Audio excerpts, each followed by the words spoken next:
And that's where those of you who are still asleep have yet to hear it. It almost sounds in the very distance like screaming, shouting, swords clashing, shouts, "Fire! Fire!" And that's when, on the room next to yours, no, first you hear boot falls, sounds of voices coming down the hallway outside your room. And then from one of the nearby doors, there's a sound of sudden splintering of wood as the room next to yours is apparently the door attacked. As you hear more voices and shouting outside, a lot of you, everyone else currently in this wing, which is everyone else present, suddenly shoots awake at that sudden violent sound as Grom, Azumi, in a moment, and whatever room is between them is suddenly assaulted and the doors are being broken into. I just give a sigh, look at her and say, "Today is an unlucky night." She smiles and says, "You have misfortune written all over you," she says with a smile. I don't know. I have you over me, so that's not that bad. Honestly. Ooh, playful. But before then, we're gonna get into this. Is instead of rolling practical initiative, this is a nice little initiative system I like to use when things are a little more crazy and uncertain. It's called the Scramble Initiative. It gives you guys a bit of a freedom, though. You, amongst yourselves, choose who you would like to ask to act first, and I, amongst my many monsters and creatures, can choose one, and then we roll off, and then we go one at a time until everyone's gone, and then new round, we start again. I will say, before combat begins, Grom, your room is broken into by what could only be described as a brigand.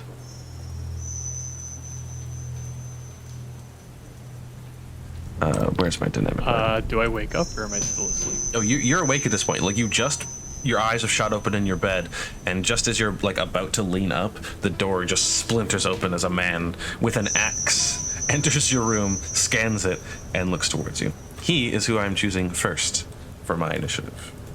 You amongst yourselves can choose who you would like to go. Well, since I have somebody breaking into my room, I would like to go first. In that case, you can roll perception for initiative, and for this bandit, I will do the same.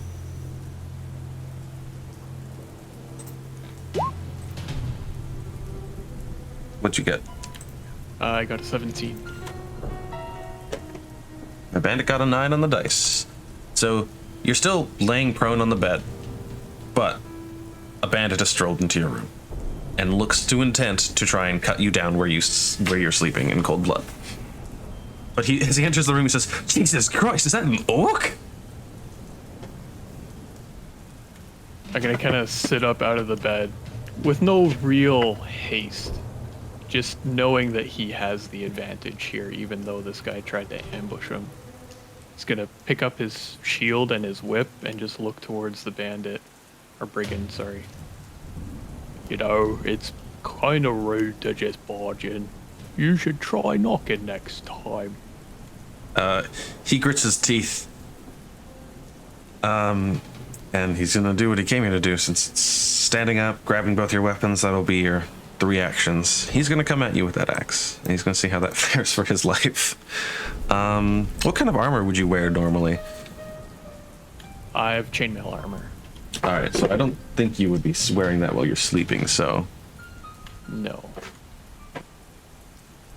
What would your armor class be without your armor? Without my armor, it is 13. He is gonna hit you with his first attack. Just a hit. He rolled very low. You take 4 points of slashing damage. As Emily swings the axe at you, you step back and it just kind of grazes you with a scratch. He kind of looks at his axe, looks up at you, looks at his axe, looks at you, and says, "Right, I may have signed up for a bit too much." I don't know why it's playing like this dark spooky music over the combat. That's fine. Wasn't very nice. That is his turn. Just running in, slashing you once. Who else would like to try and act now? I'll go.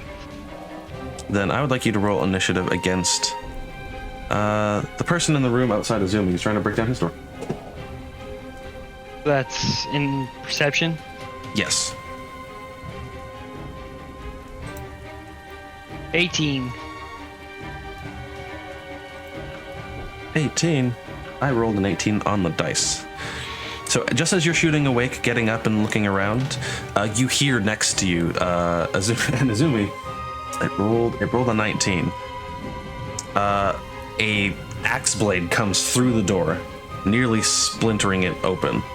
And you see a face peek inside and look at you. And immediately it screws up in a look of like, oh goodness, what have I just walked in on? As it sees this witch on top of you. I look at him. You are interrupted. He's like, hey boys, come look what I found here. He shouts. He's gonna try it again, but with a -5. He shoves in the door trying to get it open. Shouting vulgarities, but he does not get it open this turn. That's the bandit's turn. Now it is Gendrick's turn. Alright, I'm gonna move to the door and open it. Is that one action or two actions? One action to stand up and get up to the door. Be one action to stand up, one action to move to the door, and then another interact action to open up and peek outside. But I will let you have a full view down the hallway so you can see what's out there. I'll just place you outside for a moment. You can see what's down the So hallway. I'm gonna use my last action as an act together. Okay. So that my dragon also moves outside. Excellent. You can see there are two bandits closest to you. One just entered a room at the far end of the hall where you know Grom to be sleeping. There's also a few other looking like sellsword types, 3 of them carrying torches in the hallway. And at the far end on the carpet you see there's a dead body of someone who was just recently cut down. Alright. Oh, do you want to leave your room, or do you want to like peek out carefully without really announcing that you're just like marching out? Nah, I'll march straight out. Cool. Which of you would like to go next? I mean, they just interrupted me. That's rude. Correct. Then I would like you to make a perception check. This is going to be against the guy in the room, trying to break into the room next to you. Not bad, not bad. 23. Rolled an 8. You have initiative. Yeah, I can see him outside, correct? Correct. You can see he has cover. He has basically a +4 bonus to his AC from out here, but you can't see him. He's peeking his face into the room. Yeah, I'm gonna get up from the bed and just look at his face and cast Daze on him. Cool. Bandits. Will saves. Not their strong suit. Apparently it is when they roll an 18. So he takes half of 5 if he succeeded. He did succeed, so he takes 2. You give him a little bit of a lance of pain as he shoots his head away from the door, like, what the? But what does Azumi casting days look like as you cast it? Since it's a mental effect, it's just his eyes that grow a little brighter, and he looks into the eyes of the guy, and the guy gets a pretty bad headache, even with a success, because a 2 is still half of the HP of a normal peasant. Much. But this is no normal peasant. Yeah, so it still is a pretty bad headache that he gets from looking into my eyes. I think that's all the bandits that have acted, but you guys still have to go. So between, I guess the car and the witch, and if Valher is here, maybe he can go as well, because he is technically in one of these rooms. Mine should be. Yeah. You wake up. It's pretty dark in the room you're in, besides just the low light of the moonlight coming through the window. I will. Oh, I guess it'll be kitty. 2 actions. Kitty. Get up. Grab my instrument. And then it's 1 action to this, and I think the only requirement is people need to be able to hear me. They don't need to see me, so I will begin loudly playing my lute. So I'm gonna say, because you are in this room, it'll have half the effective intended distance, but it is enough where Grum in the next room over, you suddenly hear this jaunty tune played upon a lute that inspires you with courage. The dude with the torch is going to come to the door. Hearing you playing music, he's going to try and get the door open. You hear the handle being jostled as someone tries to force their way in, but they do not force it open. Another one of the torch-bearing fellows sees Gendrick down the end of the hallway. He has a torch in one hand, a sword in the other. He's going to run across the room and just says, "An elf. Well, I've never killed an elf before." Runs up to you. There's also a big gold dragon next to me. Yeah, he sees that come out after you. He's like, "Jesus Christ!" Comes to a skidding halt, holds his blade out, not sure who to attack. Roll 50-50. He's gonna swing at. I guess it doesn't really matter. He's gonna swing at the dragon. All right. He is going to hit its armor class of 16 for sure. Yeah. And with the D8, deal 2 damage. As it slashes into it, suddenly a scar forms on your body. That is its turn. The witch smiles at your attempt at magic and will substitute her own. Let me check her character sheet. God, she has a lot of spells. What the fuck? Oh, she's probably higher level than me.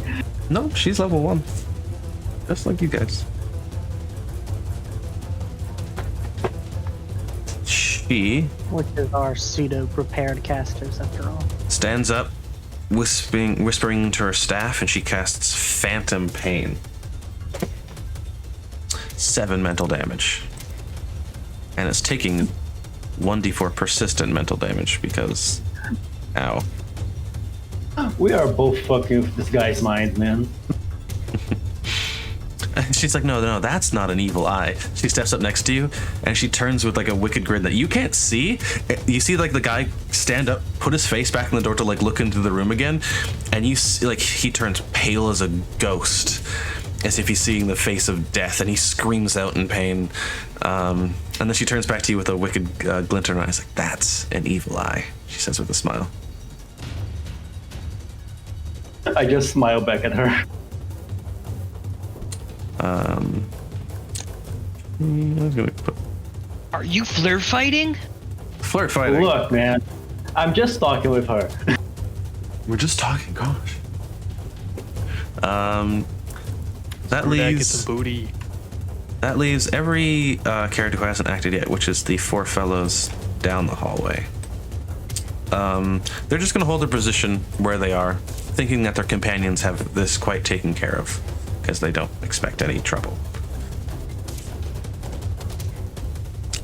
But you can barely make out Gendrick through like across the windows. The hallway that runs to the east, you can kind of make out a figure in the low light moving just low to the windows towards the ones on the carpet. All right. Now, if everyone would be so kind, roll initiative. Perception, if you'd be so kind. Is the hallway illuminated? By the torchbearers, yes, outside. Okay. 8 for Zakar. 11 for Azumi. Top of initiative goes to the witch. Oddly enough. Which one? She kills this man. She is going to cast a telekinetic projectile at him as she hovers up a splintered piece of wood and goes to shoot it into his eye. But she has to hit a shit. Shit. Hit a Why shit. is she attacking that? She has to hit a 22 to hit, which she does not. It splinters into the wood next to him as he dodges out of the way in time. She grimaces, but she'll move here. Oh no, rather she'll use her last action to cast Pet Cache, and she opens up her she like grabs her shirt and lifts it open to kind of reveal her cleavage a little bit, and first you're like, your eyes widen, and then poking its white little nose out, you see a whole fox climbs out. She looks at you like, what? It's an extra dimensional space. Hey, I'm not saying anything. It's a cute fox. You know it is, baby. Woo! That is her turn. Gendrick's turn. Excellent. So 22 to hit. Excellent. Would you like to describe Revru's attack? He just lashes out with his teeth and bites. He tries to defend himself weakly with the torch, but the bite just sinks around his arm, and just you hear the searing of flesh as he just screams out in pain. He has 2 hit points left. Well, since I used Act Together, now I get to attack with my longsword, and it's still the same action. Do you suffer the multi-attack penalty? Yes. Yeah, that's what I thought. 11 to hit. That will not hit. You swing this time, but as he pulls his arm free from the bite of a golden dragon, he stumbles back just to dodge the longsword. Okay. Next, can you give me a reflex save? Yes, I can. A reflex on a sellsword is a 23. So a success, I'm Yeah, you assuming. make it. So half damage of this fire breath. So 1 fire damage Almost. Almost. as Revru breathes a gout of flame at him. It's more like as he's stumbling back, it's more like a which catches him in the ass and sets it on fire. He's like, oh, no, oh god! He's really not doing so great. That will bring us to the sellswords.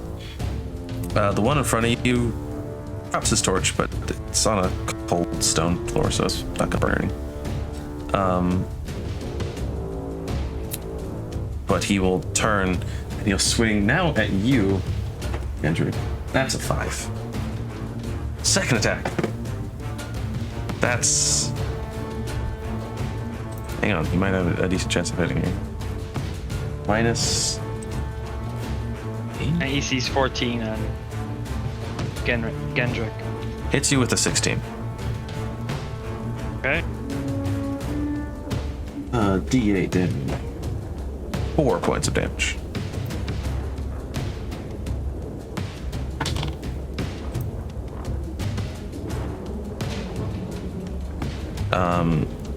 And he will double back. Says, "Boss, there's a fucking dragon over there." Fuck, he's clutching his wounded arm.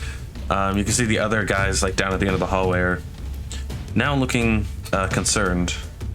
But they seem kind of disbelieving as they're kind of like looking down the hall. It's like, "What fucking dragon? You're out of your fucking head!" Just kind of shouting at him. The one. They did just see like a gout of out, so maybe. Yeah, but also like humans that are blind in darkness, and as the torch is kind of moved away and dropped, they kind of see with their 9 perception. Like they're looking, they're trying their best, but they're more focused on him as he's running towards them. The one outside Zakar breaks down the door.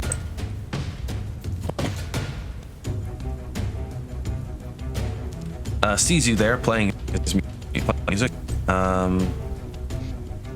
It's going to run up with its second action.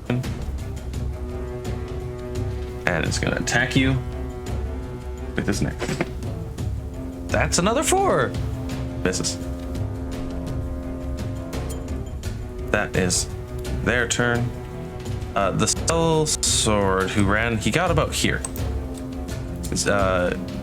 Gendrick, you can see it. He gets up to just about the carpet, and just as he's about to like open his mouth to speak,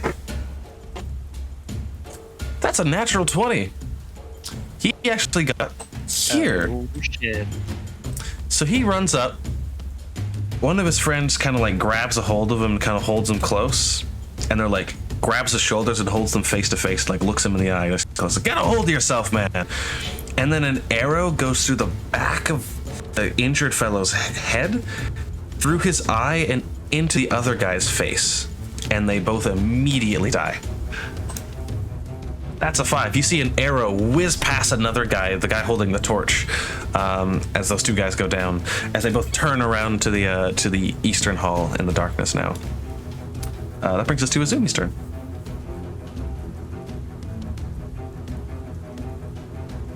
So there is the guy. My door is broken. The only way to open it now is if someone breaks it. Correct?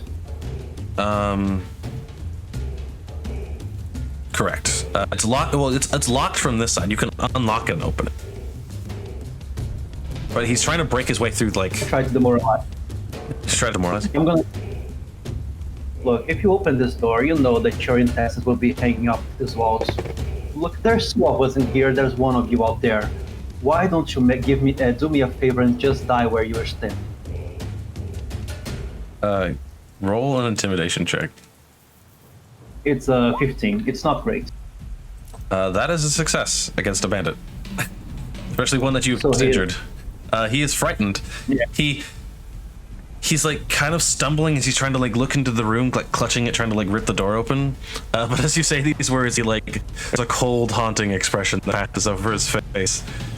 He's still like experiencing this migraine of the witch's phantom pain. He's gonna.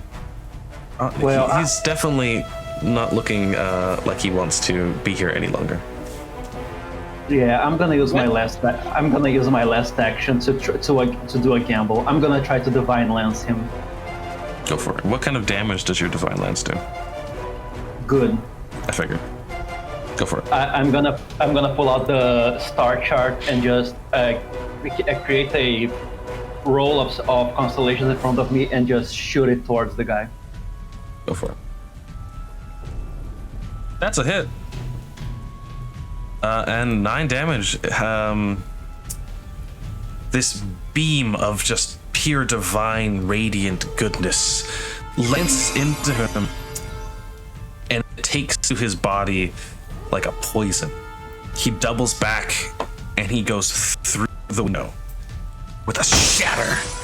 You hear "Ah!" as he falls. He's dead. Through the door. See, I told you. She looks back to you with just this unscrutable expression and just says, "If we weren't being attacked right now, I swear to God." That's where we're gonna go with that. The bandit's turn.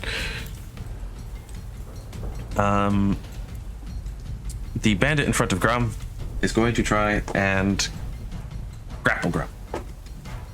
What is Grum's fortitude saving throw? Or fortitude DC, sorry. That'll be your fortitude bonus plus 10. 19. Okay. He fails. He tries to grab his waist around you, and it just feels like he's trying to give you a hug. He wraps his arms like, What are you trying to do? he's like pushing, he's like pulling, he's twisting. Nothing. Just shut up! He'll take a dagger and try and stab you with it. That is does a 16 hit armorless Grum? Yes, it does. Right. Just a question. Did you take the -5 penalty? Oh, that is true. So that would be an 11. 11 'Cause, does not hit.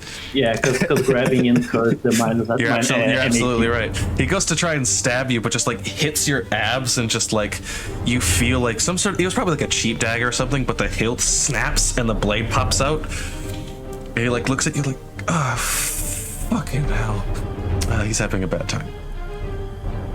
The bandit that just saw that bandit go through the window is going to rush over to that door, and he's gonna try and break it down. He rolled a 7. God damn it! He tries, makes a second attempt. Hey, he gets it with a second try with a -5. Wait, It's my door. yes. It splinters open this Great, more time. counts.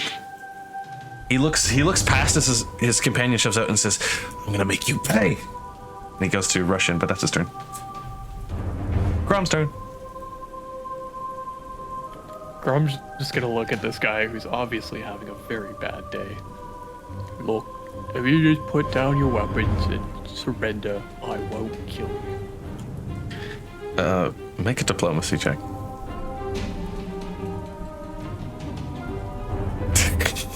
That's 23.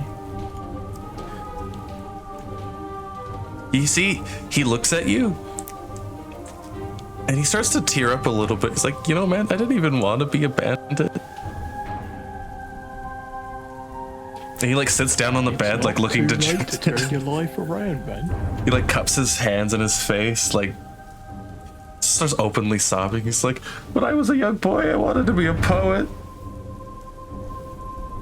It's okay. You can still turn your life around. It's just patting him back and consoling him. I love what this has turned into. For now, because you did try to kill me, I'm just gonna tie you up, alright? We may have some questions for you. After that, we'll help you get you on the right path. Make another diplomacy check. That's only a 10.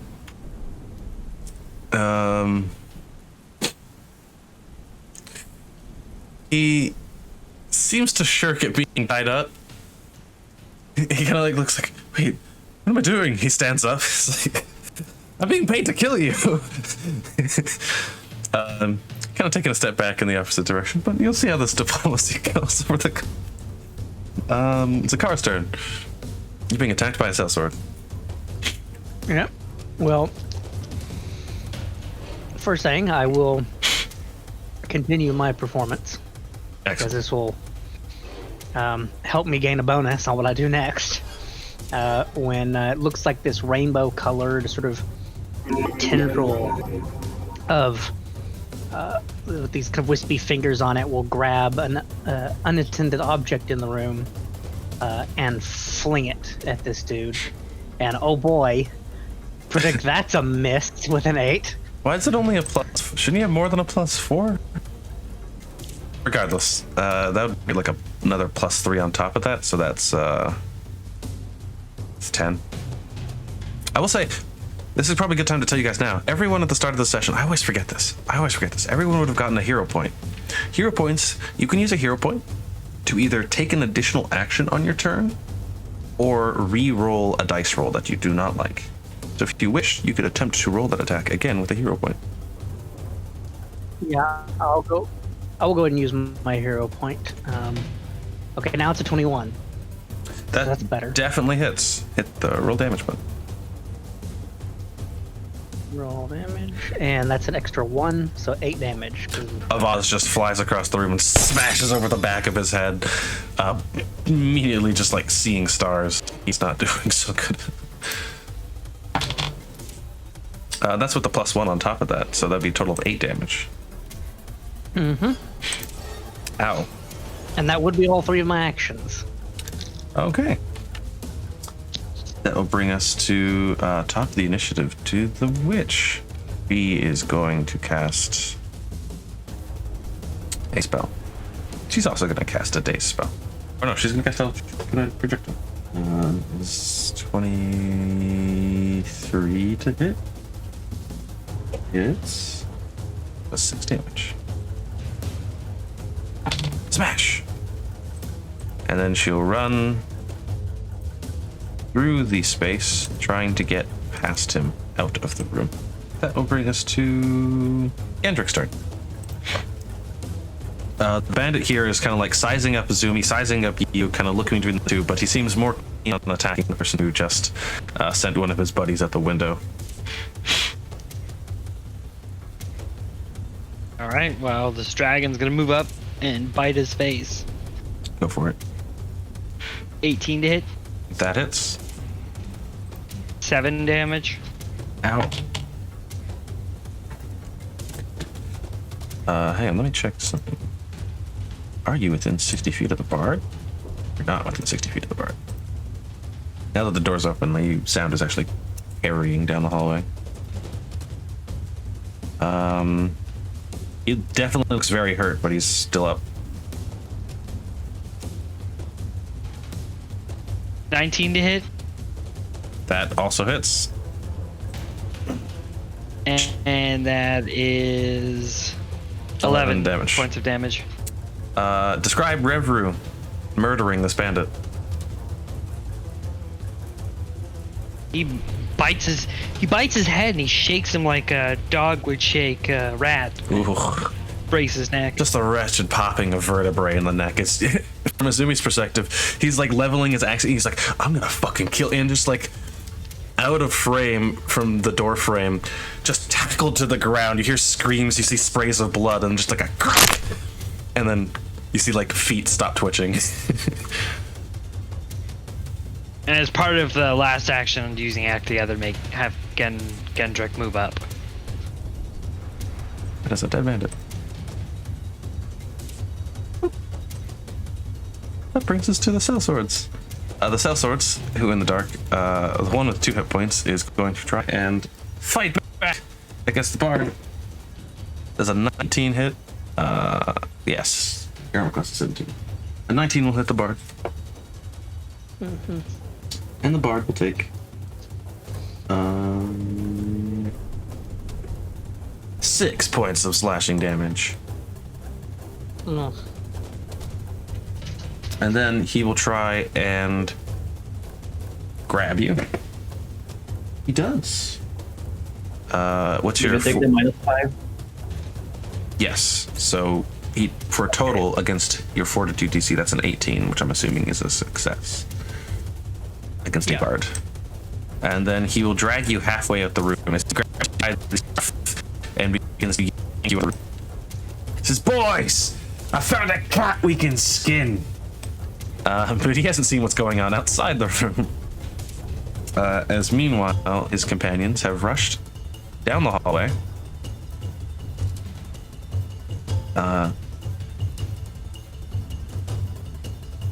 And will make an attack against this figure of darkness. She takes 1 hit. She takes 1 miss. It's another miss. She takes 6 damage. Cool. That will bring us to her turn. You hear the rasping of a greatsword being drawn in the darkness.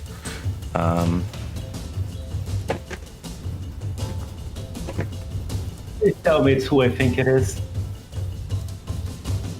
Probably not, but at least it's someone.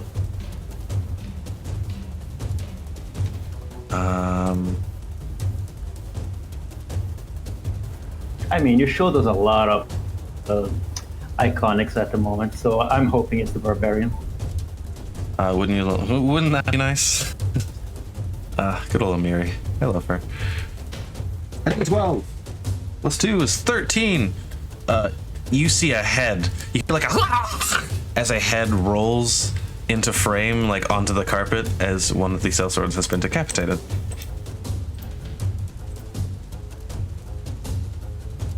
That's her turn. Azumi's turn. Well, since I can't see anything inside of this room, I'm gonna move outside. Oh yes, I will probably get rid of that dynamic lighting door. There you go. There's really no one outside my door. I'm sad. Looks like they woefully underestimated the group of you. Yeah, is this a window? That is a window down there, yeah. Yeah, so I'm gonna start. There's also walking windows to on. the right as well, like the whole eastern wall where Oh you're yeah, standing is windows. yeah. I just if the south was a window or a very clear door, so I'm gonna move northward. Okay. Move yourself where you will.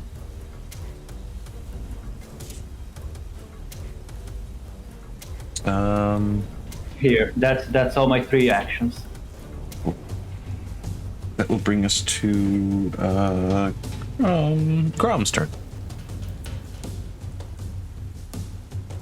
Well, since this guy didn't want to surrender, I'm going to use my whip and try to disarm him. Go for it.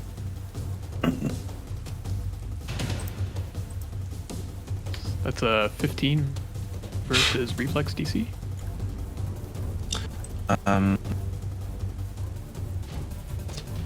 That's and it will be a failure. You try and lash out to try and grab his arm and yank the hatchet away from his grasp, but he dodges out of the way at the last minute. Okay, then for my second action, I'm gonna move. Just go in the doorway and kind of block him in and raise my shield. Okay. After Grom's turn, he looks at you and says, "I'm not going back to jail." Turns around and leaps out the window. Let's see how that works out for him. It's a 30-foot fall. He sticks the landing. Good for him. He takes 50 damage. He falls prone. He probably died. He has, hang on. He's not dead. He has 2 hit points, which he'll then use to stand up and begin limping away from the engine. I guess he used his last action to hide. He begins trying to hide in the hedges around the mission. As the guy's like flying out the window, Grom's just gonna yell out after him, like, "It's not too late to start writing." Excellent. At the bottom of our initiative order, that'll bring us to Zakar. Well,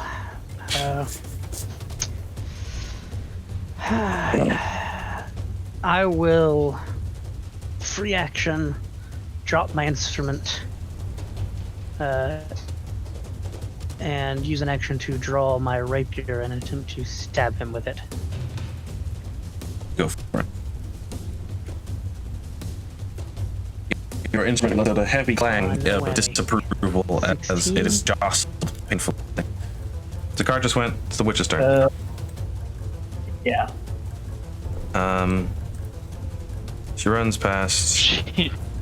She got to see full view of a dragon just ripping to shreds a guy. She runs this far with her 30 feet movement. We'll purposely take an interact action to slap Azumi on the ass as she runs past and enters the center of the room.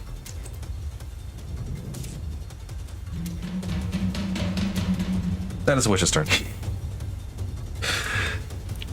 It is Gandrik's turn. There, me and the dragon move up. Nope. That uses all actions I got. That'll bring us to the remaining sellswords. They're going to try and flank this bitch. And we're going to try and give her and put her into an early grave. That's a miss. That's a hit. Ooh, that's a hit.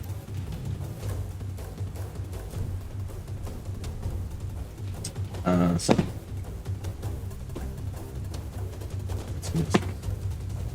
Ooh. She has 1 hit point. Cool. Immediately after their turn, it's her turn. Great sword. Great sword. You hear another horrid sound. As you can see, like the witch like rounds the corner, looks down at the body, then looks to the east, and then she like visibly winces as you hear some sort of as someone is just eviscerated by a great sword. She makes a second attack. Hey, she keeps 11, an 8, and a 10. She keeps dealing enough damage to just one-shot these guys. Another horrid sound of someone dying. That actually will conclude combat as all of you come out of your rooms, I'm assuming, and running down towards the center where the witch is kind of smiling and says, "You know what? I take it back. I like her." As you see the dark, brooding, inconspicuous ranger before covered in blood and surrounded by bodies. She has style. As she That's just for sure. solo killed 5 people by herself. As I did not expect her to do. She just says, "You guys are falling behind. That's 5. And she drops to one knee. And that's where we're going to take a quick break.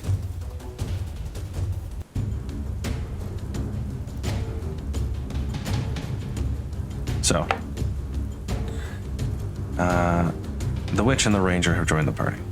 As you guys all exit your rooms after being assaulted by these ne'er-do-wells and ruffians, to see a dead body in the hallway and a nearly dead woman who took on 5 people so you didn't have to. And is standing there quite triumphantly, but pyrrhically in her victory, at 1 hit point, nearly dead. So is someone else hurt? Is that the ranger? Yeah, the ranger. Yeah. I look at her and I look at everyone else that is gathered around. Is anyone else hurt? Grum looks at the scratch across his chest. I'm like, not really.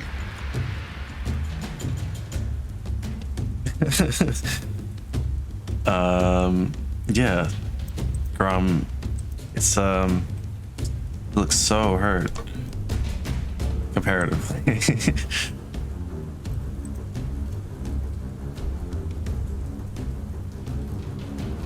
She will pull herself to her feet, walk forward, says, "If you have healing, give it up." She slumps forward, you just bleeding all over. Yeah, I catch her before she falls to knee. So, have anyone who is hurt? If anyone else is hurt, come close. I'm gonna try to deal with y'all. She will immediately push herself into your grasp. Says, "I don't need you to help me up. I'm fine."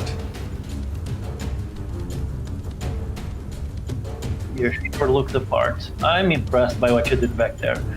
And if anyone else is hurt, this is the third time I'm asking. So if no one else responds, I'm gonna use a 2-action heal to just heal her. Is anyone else hurt? Okay, so gather around. I'm gonna use a 3-action heal to heal everyone that is hurt. Yeah. Roll a d8. Everybody heals 6 points of healing to everyone that needs it. Fills me up. She's also going to drink a healing potion that she had on her person. She grimaces This is one of my 2 because steps. he says, The dragon roars with approval.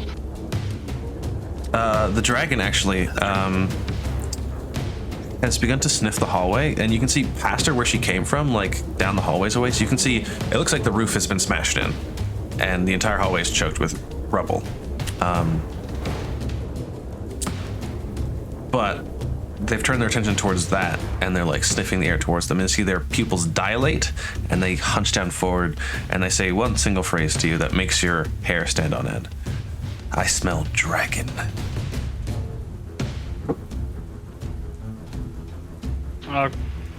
I call out to everyone. It's like, that Bruce smells dragon, and he's not sniffing himself.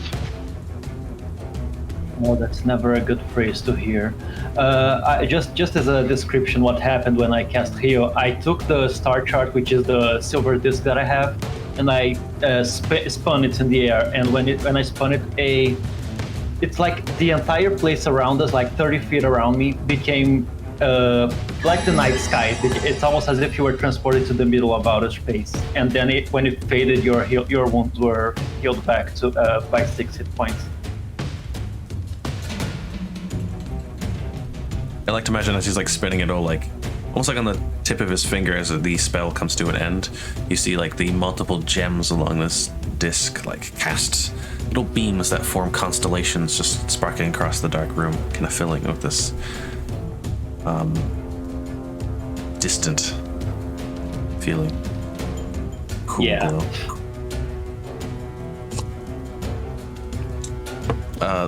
The ranger, who is now healed 7 plus 5.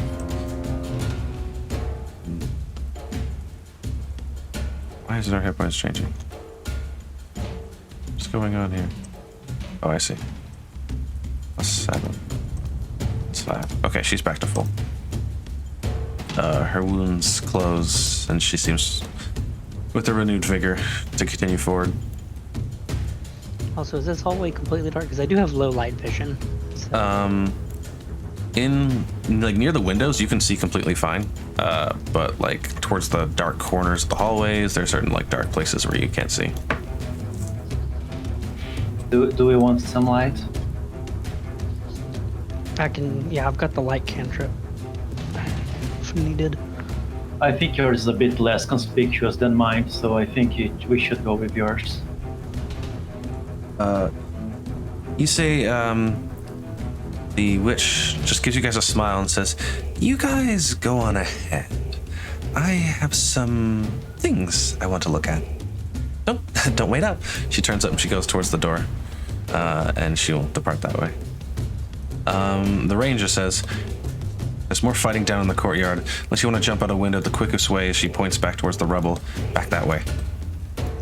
We're gonna have to get through that shit."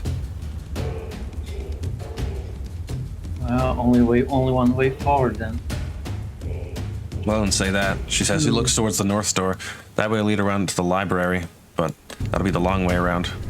But there might be more of these." She looks around at the dead bodies, more of these fucks around there. I have some rope if we want to climb down. You might want to check my tokens. I think it's possible I may only have vision on the familiar. It might be possible. It might be possible that the fact that because you have low light vision and he has dark vision, he can see better than you can. Well, I have the rope. We can climb down through a window. It's the fastest way, I think. So, you hear these sounds of fighting continue. You can hear a loud roar in the distance. Fight is going on while you guys stand around. Grum's gonna move into this first room here and start digging out his rope out of his bag. Yeah, if you guys want, you guys would have enough time, let's say, in the state of all this, to go in and grab your gear and get geared up before you guys continue forward. I think that's a good idea. That's probably good. Armor on. I will take a look out the window to see what I see in the courtyard. Looking at the window, you make a perception check for me. It's like it's stained glass and it's opaque, so you can't really see through it all that well. I mean, I'm great at perception. Yeah, I'm not great at perception. That's an 11.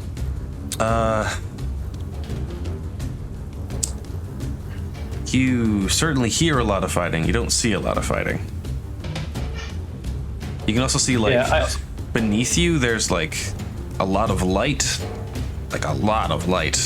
It's like shining up the window.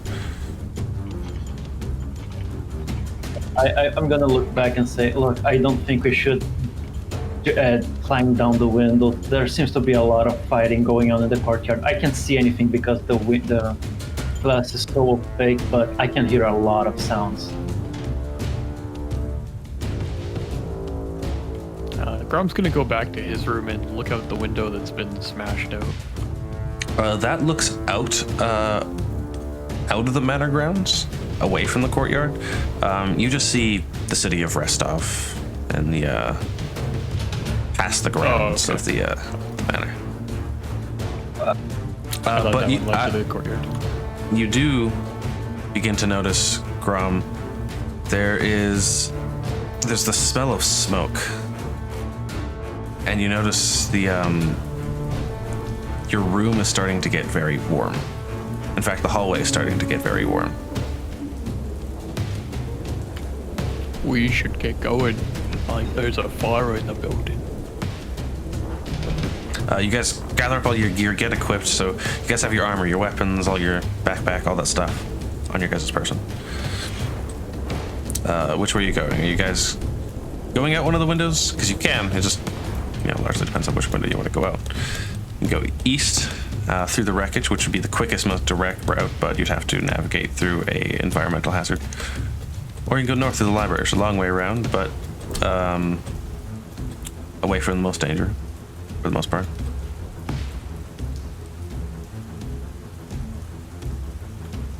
Well, I think we should go through the wreckage. It's quicker. We can see if there's anyone to help on our way. When you say the word help, I remember something. Wait, where's Lady Eldori?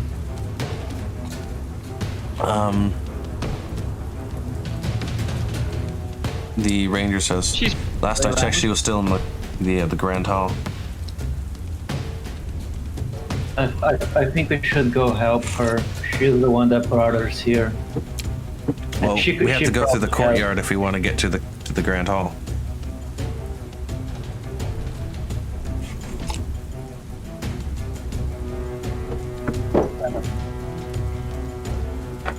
I think we should get moving at least. It's getting pretty hot in here. You're actually at the far end of the hallway. You notice a part of the ground begin to warp as somewhere beneath the floor beneath you there's an intense fire starting to rage. Right, out the window then. Grom's just gonna take his shield and start smashing the window out. So we can get Smash! A huge hole in the window's cleared out. And he's gonna take his rope and gotta find something to tie it to. Yeah, you can affix it to like the nearby door hinge and just. All right, all out. The ranger's the first one out. She immediately just grabs and starts repelling. Grom's gonna follow her. Excellent. It wasn't clear about this. Can Revru fly? It doesn't really state in the. His wings seem largely vestigial, as the bond between you is still formed. A dragon's magic, a dragon's ability to fly is largely in part magical because they are massive, heavy, powerful creatures, and they lack that magic. Okay. Do you want to use the rope to lower him down? Ranger's out the I window. guess, yeah. Grom's out the window. They can. Out the window. They can certainly use their wings to arrest their fall to like glide down. That would be easy for them. Okay. Perfect. Out the window. Out the window. Out the window. If my familiar can fly, and I at least have land the racial trait. I'm going to say in the time it takes you all to repel the window. You repel the window unnoticed, and it'll describe the scene as you drop down. Copy paste you guys to another map. Haha, settings and all. I'm just going to delete the duplicates of all of. There we go. A lot of you repel at the window, landing down, helping one another out. It's only about like, from here about 15 feet down. To a wide open courtyard with a statue dominating the center, surrounded by like a water fountain. Benches gathered along, but you see the Swashbuckler, who looks like she's caught up a few scratches, but looks fine for the most part. But around her, a few dead Restov guards around some of these mercenaries that appear to have worked their way into the manor. You can see towards the east there are a number of these mercenaries, and you also see on the ground around them, surrounded by 4 or 5 dead mercenaries to give him a boot. But you see Valero is on the ground bleeding to death. He is at 0 hit points and he is currently dying. God damn it, Valorous. That's It's unsurprising though. She immediately sees you guys like come down the window. Says, "Oh, thank gods! To arms! We have an advantage." I'd like all of you to roll initiative again because you're immediately thrust into combat. As you see on the you've arrived on like an upper railing above the courtyard. Looks down on about like 10 feet away, where you can see some crossbowmen have like leveled out and been taking shots down into the courtyard, but they are now faced with you guys. Oh, hey. You know, that's what I call bell curve. 2 nat 20s and a nat 1. This is what I like to do. Absolute chaos. The courtyard. So we got both Azumi and Grom with a 29. Because I home rule it. If you roll a critical, a natural 20 on a initiative roll, you get a +5 bonus. Okay. Cool.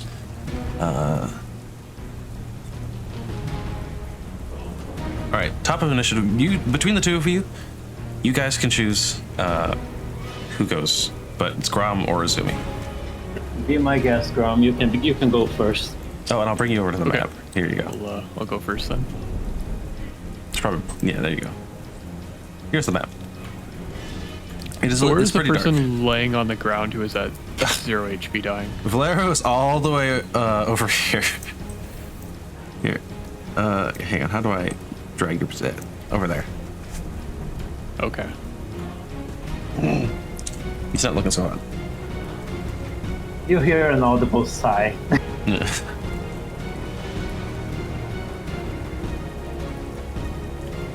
Okay. Grom's going to, seeing his drinking buddy over there on the ground, he's gonna make haste over there. Awesome. Where are you? Yeah, I'm just gonna use all 3 actions to run over. So you leap up into the fountain and start splashing through it. I meant to go up there. When I right click, it started moving the map too. Oh, I see. If you want, you also can press Q so it doesn't drag the map. Oh yeah, I forgot about that. Cool.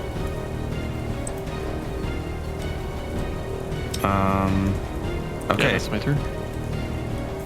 Valero, in the fading in and out of consciousness, he just like stretches his arms towards you with a smile as he's delirious and dying. That brings us to Azumi. Question: those guys up here on the balcony, friend or foe? Oh, they look like bandits armed with crossbows, and they are firing into the guards. Should I be able to see anything? Oh, Out of right. curiosity? I should slap your token in there.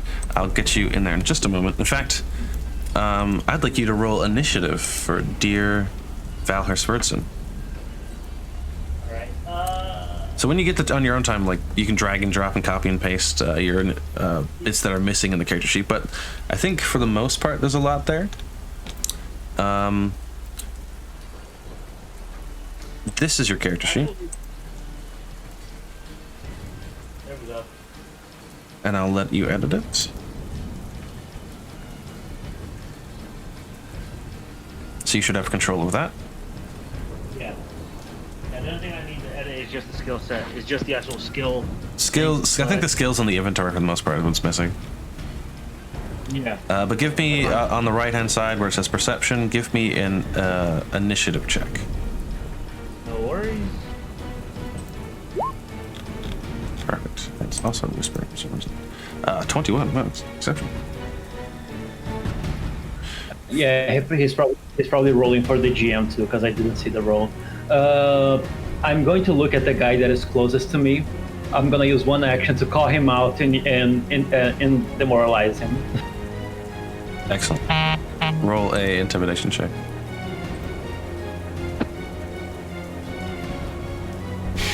A 17.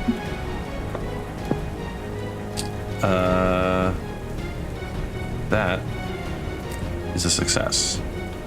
Trying to appropriate token for frightened. I'm going to use So since he's this. Why not? well, since his DC is down by 1, I'm gonna try to divine lance him. Go for it. Good damage. No, that's a 9. I'm gonna re-roll that. You spend your hero point, reroll. Yeah. A 19 to hit. That is definitely a hit. For a total of 9. Ow. For 9 good damage. Owie. Another beam of cosmic energy lances into this guy. He looks pale and sick in his. You call him out. He basically like lifts his crossbow off the railing to turn to look at you, just to catch the beam in the chest and double over.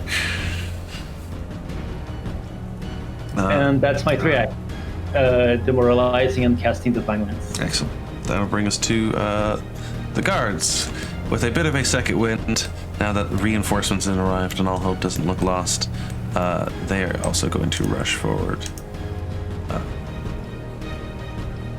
Getting about 75 feet. This guy rushes over there. This guy rushes across the courtyard. He can get there, up in this guy's business. And then all of you, once again, for some reason, because Vikings like to do this, I guess. You see a door to the southeastern corner slams open again, and you see standing there a familiar Viking figure standing in the doorway. If Valher, who has finally been able to join us, would you like to describe your character? So when the door slams open, you do see something about 6 feet. He looks in between 190 to 200 pounds, fairly built. You just see this sandy brown-haired human male, fair skin. His hair is just braided into almost into a short ponytail, but he's holding a long sword in his hand as he sort of pinches the bridge of his nose and just yells out, "Who woke me up?" You see immediately in front of you two mercenary types stop to turn to look at you, who are like watching the carnage going on, lock eyes with you, and draw their blades. All right, I guess that answers my question. And coming in right behind you, you see, like, still sleepy and also grumpy, letting a rather cute roar, as it is still technically a cub, but big for its size. Describe what comes in behind you. So coming in behind me it's a grayish brown furred bear. Still fairly small, barely comes up to my knees. But as she sort of lets out almost like a squeaky roar, she'll sort of stand on her hind legs. And you see this bear almost kind of shove me a little bit to the side before I kind of look at it and sort of grunt. All right, fine. You take the left, I take the right. I get the left. She drops down, ready to barrel forward. She's going to take that command. So it's one action to command your bear to rush in and to take the one on the left.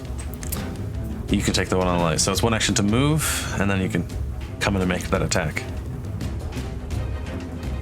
One action with my first action, I'm actually going to command my bear to. Everybody will see. Anybody who's within sight will see the bear sort of stand up, and immediately just launch forward and try to bite at its jaw. Just latch its jaw onto their hip. Ooh. If you wish to roll for that, this is your animal companion. There we go. So then.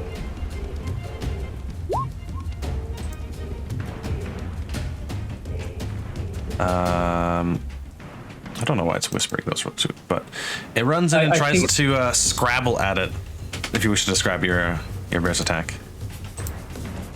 Does it sort of pause at the He's like holding it, like pushing at it with his palm and his sword. Like, Jesus Christ, that's a whole bear! What the fuck? So it's gonna dig its jaws into his hip. She mostly And- bites leather, as it's technically not a hit with the 14. Oh, okay. So she's gonna try to. She sort of aims at it, but since she misses, she sort of like skids off to the side. And let's see. So it was one action. Yeah, she they had moved, moved she bit. That would be her 2 actions. turn. Now it's you have 2 actions left. What do you do? Whenever I see my bear action kind of like miss the attack, I'm gonna sort of. I roll my eyes, and I'm gonna let out a bit of a growl before I sort of slap. I slap my chest with my sword hand, and just let out a growl. Just let out my own growl and go, "Fine. If you can't do it, I do it myself." And I'll run forward. And again, I actually raise my hand, and I'll bring the sword down. Excellent, go for it. Hey, roll damage. 7. You immediately leap through the air off a bench and bring your sword down. He tries to deflect it, but he catches it with his own sword, but the weight of you bringing your full body down brings his blade down like past his chest and yours into his shoulder almost all the way through. It's not looking so Does good. that activate the support benefit, or is that like a higher number? Support benefit, that has to be the first thing your bear does when you command them. I think it's also a mature companion thing. I'm not sure a young No, companion. that's like the support benefit you just get. It's special ability Bear Hug that you don't get till it's mature. Okay, so because it says support benefit. Yeah, it takes an the start action of for it to the- do that, and then but it has to be at the start of its turn. Okay. That's okay. Understand. I never had a bear, so We're all learning. It's all gooch. okay. I've only had like 2 other animal companions and like several familiars. All right. So that would be, I'd say Valor's turn. All his actions spent. That brings us to the ranger.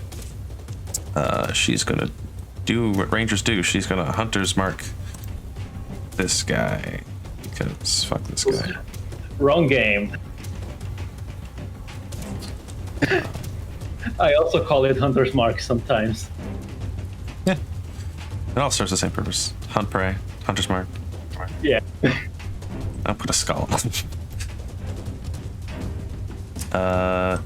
She will run forward about 25 feet over there, and then she will make an attack. He's not having a good day, is he? No, not the 21 to hit. His AC is also down by 1 because of the. Oh, not the closer guy, the further guy away. Oh, okay. I Yeah. thought it was the close. She wants, I didn't see the. she wants to bring that guy down. And she Okay, that makes she sense. nearly does. She does 14 points of damage in one single arrow. Because it's her hunted prey, she gets to add an extra D8 on that. That is her turn. The bandits. The frightened one is going to move away from its source of fear with its crossbow that's still loaded and is going to take a shot at Azumi. With a -1 because he's frightened. Yeah. What is Azumi's armor class? 17. I rolled a 16. It Oh. just goes right through your hair. That's all floaty and weird. Just parting it a little bit. He grimaces, goes to reload, but that's his turn. But then his frightened condition ends. He says, I'm gonna get you, you son of Give him a smile.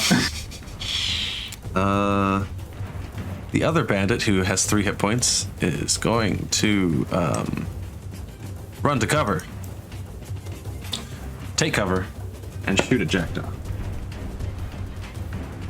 17. Yeah. 17? Just misses too. It glances off the stone past her and she ducks out of the way. That's its turn. don't think there are any other bandits on the field. The rest are just sellswords. So yeah, that's their turn. The Swashbuckler. I don't know why I like saying it like that. She is also going to run up past Grom. She's going to run up to Valero first because they're mates. While she's running, she takes out a healing potion and is like, does like a power slide and cradles his head. And he looks up and says, "God, you're beautiful." She just says, "Shut up." She looks at you, Grom, though, and says, "Handle those ones," she says, gesturing to the two guys who are immediately going to like rush her, who are on the other side of her. Speaking of which, one of them is going to rush one of these guards. Another one is going to rush her, but she's like, "God damn it!" Stands up and tries to defend herself.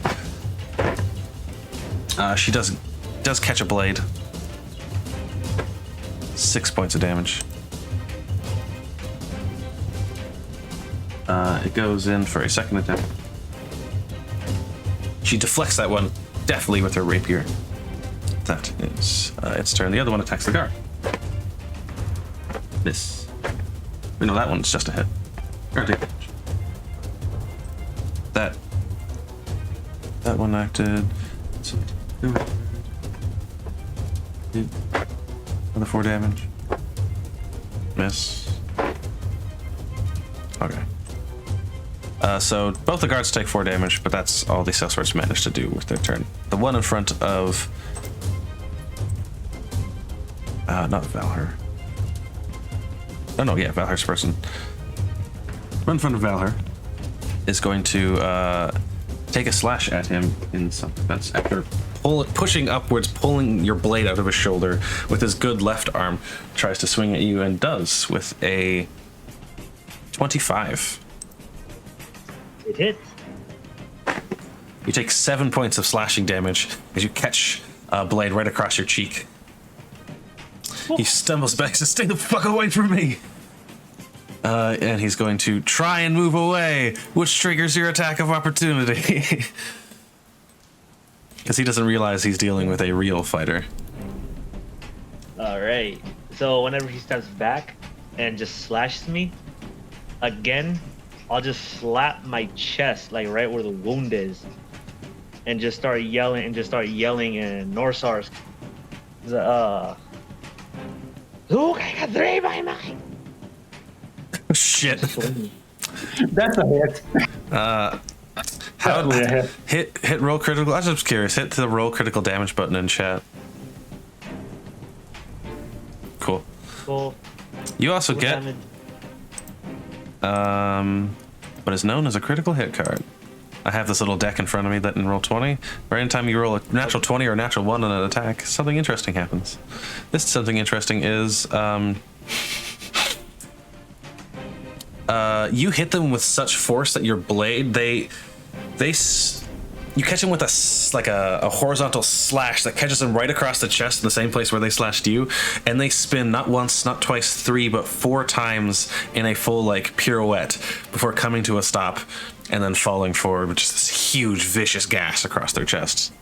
Super dead. You recover a hero. You gain a hero point. All right.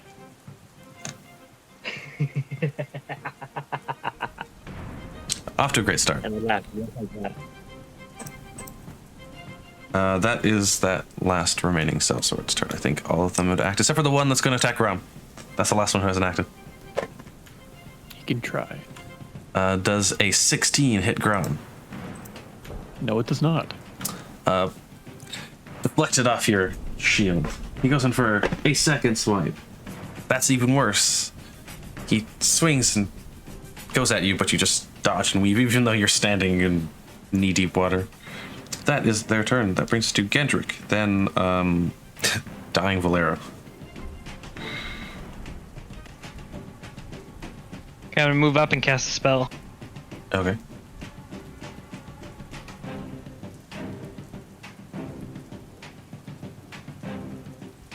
At the one directly across from me? Yeah. Roll damage. It's still whispering the rolls, but Fire here, damage. I can't fix that. It's I see the problem. It is set to whisper. Now it should be fine. Here, just this. Don't ignore this one. Yeah, that one's Pablo. There we go. 6 fire damage. That is a definite. He's not looking great. Part of his body's horribly burned as he stumbles back, but he's still standing with a few hit points left. That is. Would you like to describe how your spellcasting looks per se? How do you conjure up this fireball? He just raises his hand and shoots a ball of fire out of his hand, out of the palm of his hand. Quick, simple, dirty.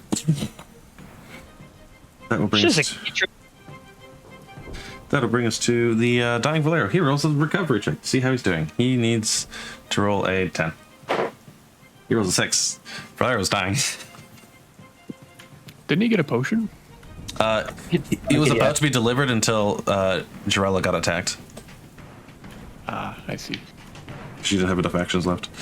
That will bring us to Zakara's turn. Valero's just lying on the ground. I'm Elizabeth.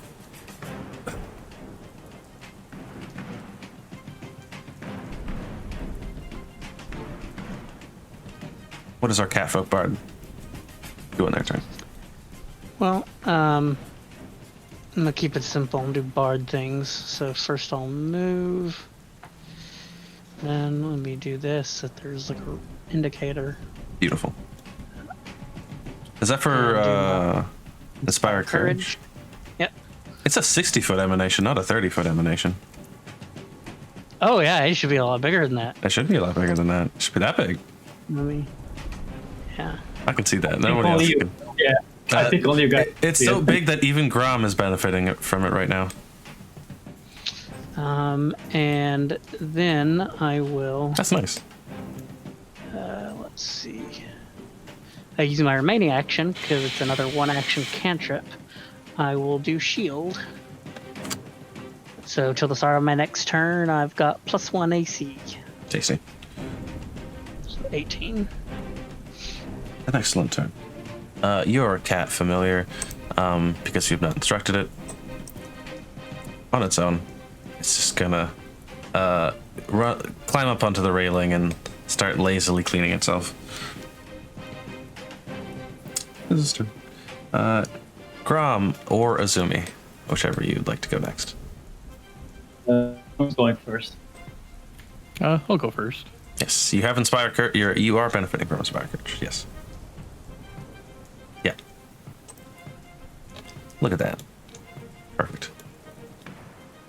What would you like to do with your turn?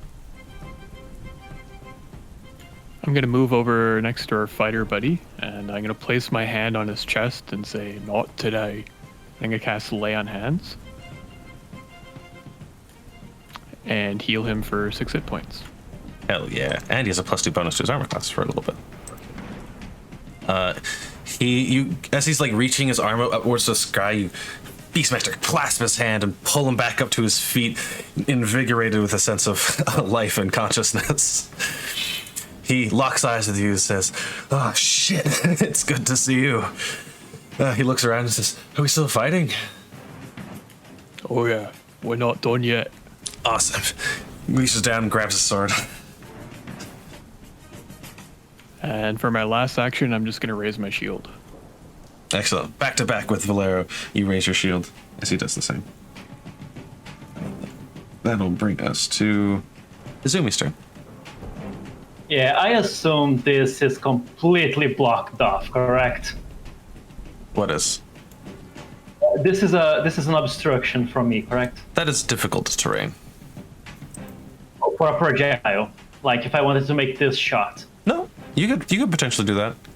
It's just it's like below the railing itself. You just have to look over the railing. Okay, so what I'm gonna do right now is just because I can, I'm gonna use a focus point to increase my curse. Ooh, I'm gonna use 1 action to cast True Strike. And I'm gonna use 2 actions to cast Moonbeam at the guy that is right next to Grom. Awesome. Describe what this looks like as you conjure up the magic. The moonbeam actually comes from above him. A very small representation of the moon appears like Actually, 20 it is open air. The courtyard above it has open ceiling. You can see the sky. Even then, a very small depiction of the moon appears above the guy and just falls onto him. Roll the attack.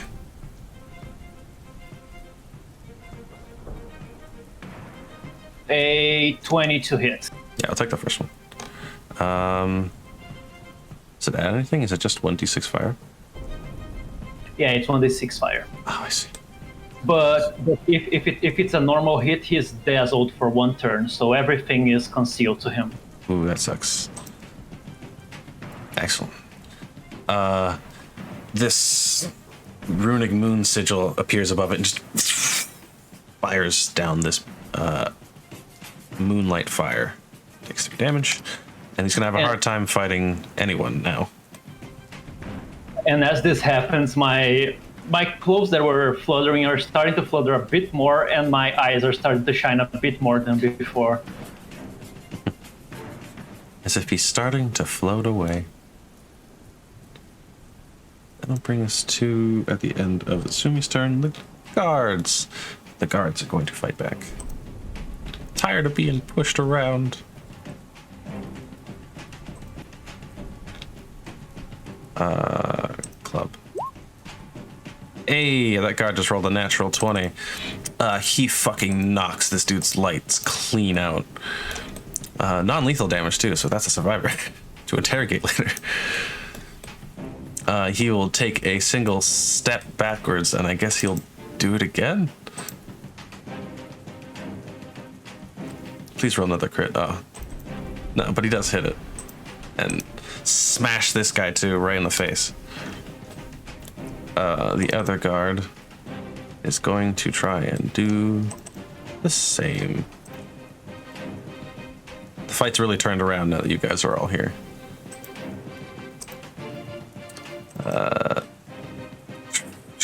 Rolls a 27 to hit, critically hits him, deals 20 damage, twice his hit points, and tries to subdue him, but ends up breaking his neck with the force of the blow. Cool. That moves things along. That is the guard's turn. That brings us to Valher.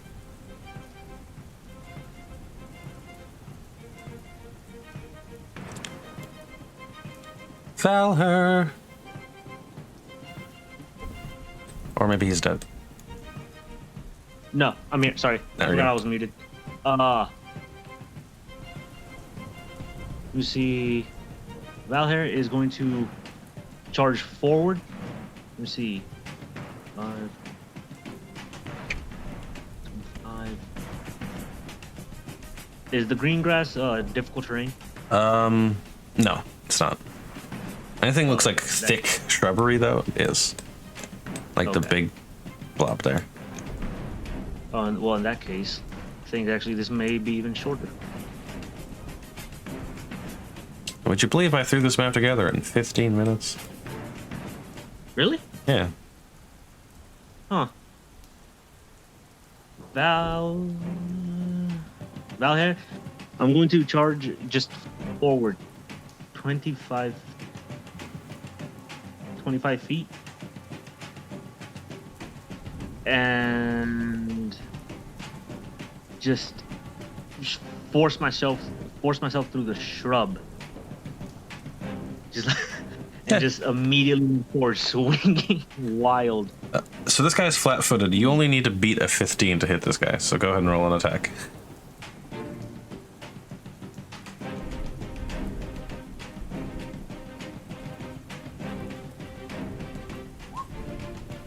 That's not great. If you want that hero point I just gave you, you can use that to re-roll the attack if you wish to. So don't re-roll the damage. Somewhere in the attack button, you should be able to just re-roll the attack specifically. That way you're not like losing that 11 damage. All right, give me a second. You can. There is an attack under an attack and damage before below your weapon strike. If you just click first attack. That is a hit. You run this guy through, like directly through the back, and he's dead.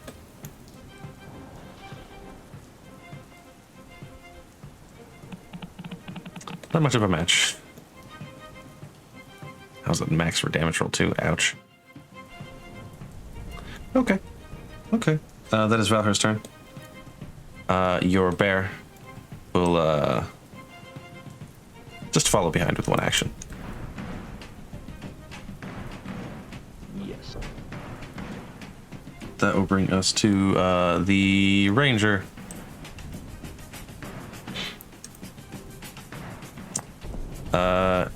She's going to leap up onto the table. An athletics check, she does. Shoots down into this guy. Misses. Tries again. Hits the second, like, dodges the first arrow. Tries to swing at her. She jumps, leaps, knocks another arrow straight through the eye. That is her turn.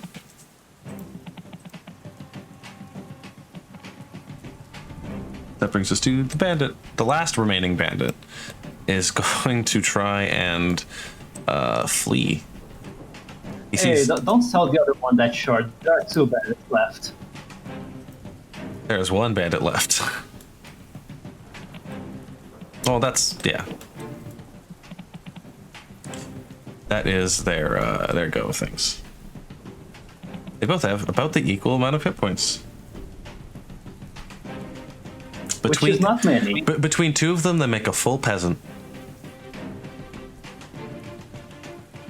That brings us to the Swashbuckler. Now that Valero's up and standing and all of you are like in this cool hero pose, she's going to run to intercept this bandit. And she's going to try and trip him. And she critically succeeds. Hey.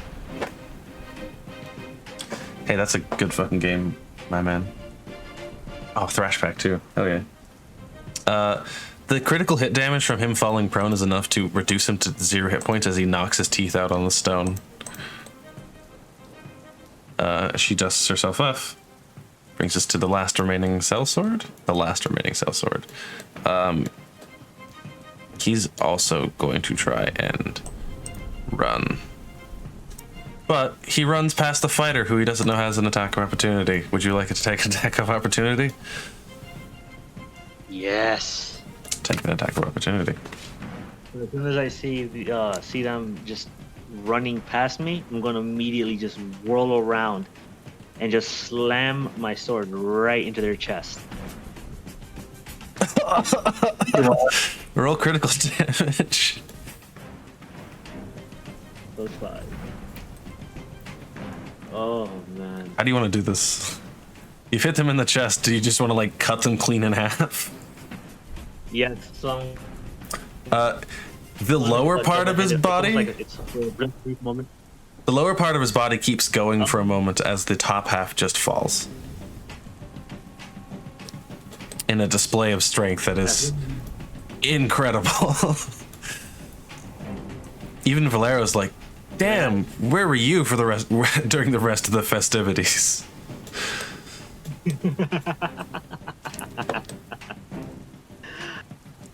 Ah, I feel good. Like he looks at you, looks at his longsword, looks at your longsword. He's just like, nice. Represent. That is combat over. Drella will raise her rapier and just says, we have no time to celebrate. We have to go to the side of Valerie. She looks around, but she looks across the way and says, damn it. Across the way, the door leading forwards is filled with flames. Just says, that is the shortest way to the Grand Hall.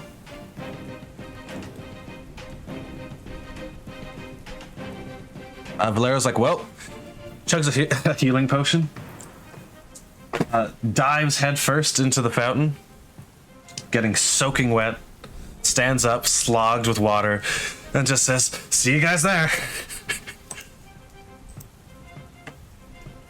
Grom's gonna follow suit, take a quick dip in the fountain there, and just barrel through after. Drella's like, no, that's not what I. Oh, okay. Yeah, Valero just immediately, like, lifting his arms up to protect his face, just dives into the flames without second thought. Dipping in the water and following as well. Yeah, just running through the flames. I'm going to dip myself in.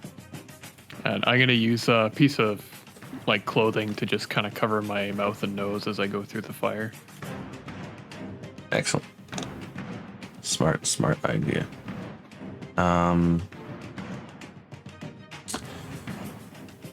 You guys rush into the fire.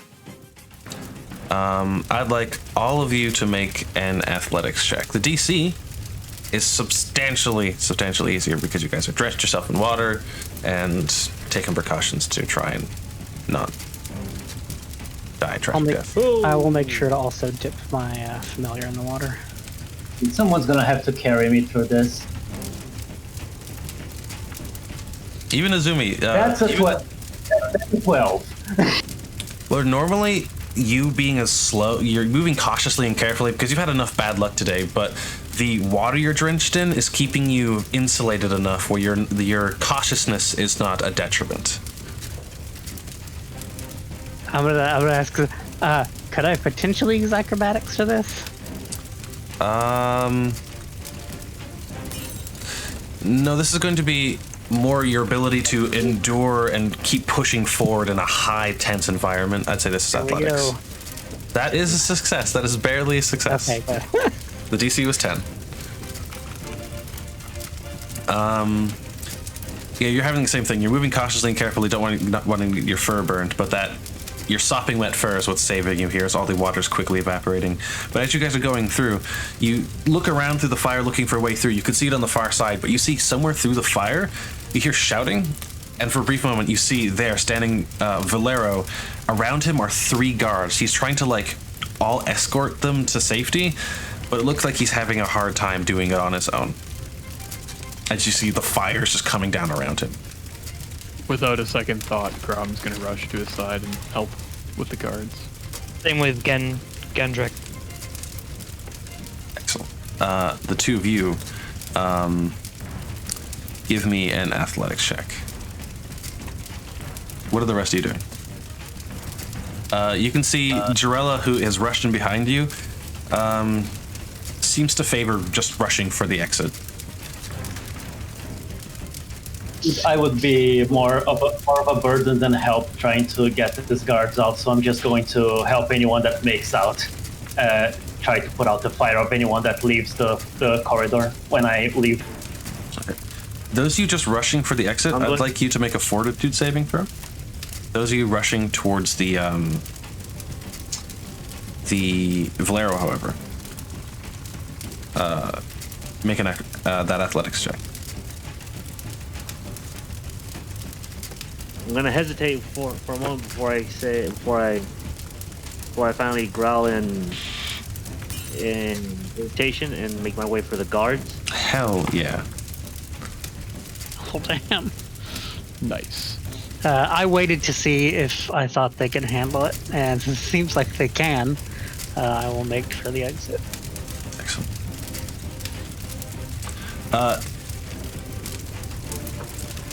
While Grom and Valher, as you in the first moments rush forward to help Valera, are instrumental in getting things moving, it is Gendrick who steps forward, and with this draconic creature behind him, unafraid of the flames. Gendrick, what does Gendrick do in this moment as you can feel these flames starting to give way to a draconic creature of fire?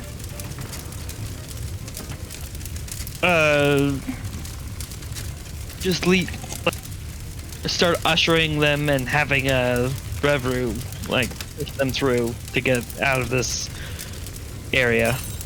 And it seems with your efforts, the flames entirely, through some grace or another, don't harm or damage your companions or the guards as you guys make your way to the exit. As there's one other golden rule that I have, is let's always respect a natural 20. And that bonus is, there was going to be a little bit more of a skill challenge here, but no, you guys clean sweep out of here.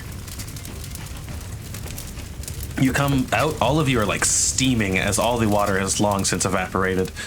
And some of you should have long since started to burn, but somehow all of you came out of there unscathed. Somehow. Unlucky night. The guards all crumple to the ground like, thank you. If you hadn't come, we would have been done for. Drink this. Grom's gonna pull his water skin out. Immediately of his just bag starts and hand it to him. guzzling like most of it, hands it to the guy next to him, and they start guzzling, just passing it around.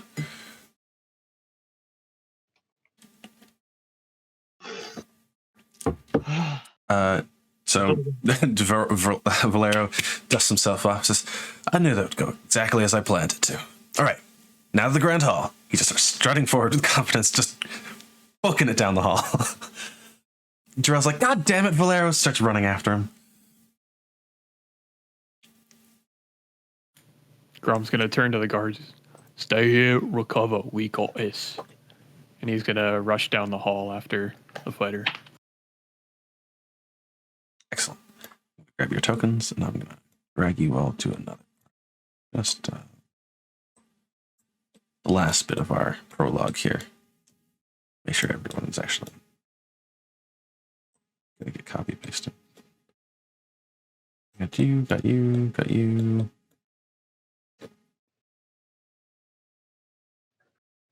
All right. You guys rush down the hall, where you can hear the roaring of a dragon echoing from the Great Hall Chamber. You guys strut through the open door that comes in on the northwest side of the building, or the room rather, to see an immediate crowd of more of these cell swords. And in the center of them, there's a figure that appears to be holding what those of you in the know would know to be two flintlock pistols, looking into what appears to be some sort of magical barrier encapsulating what looks to be Valerie Eldori, who's in the midst of this like cage match with a black dragon, gracefully dodging and weaving out of fire and sprays of acid, and delivering just effortless slashes across the surface. It looks like they're pretty evenly matched, as these three mages maintain to hold the barrier, locking her in with this dragon. You guys rush in. So you're telling me she's 1v1ing a black dragon. That's Correct. amazing. Correct. She is being forced to. But it looks like she has taken quite a bit of damage. In fact, she's no longer in the triple distance. I'd like all of you, the last time this session, hopefully, roll initiative as a room full of cell swords turns to look at you all.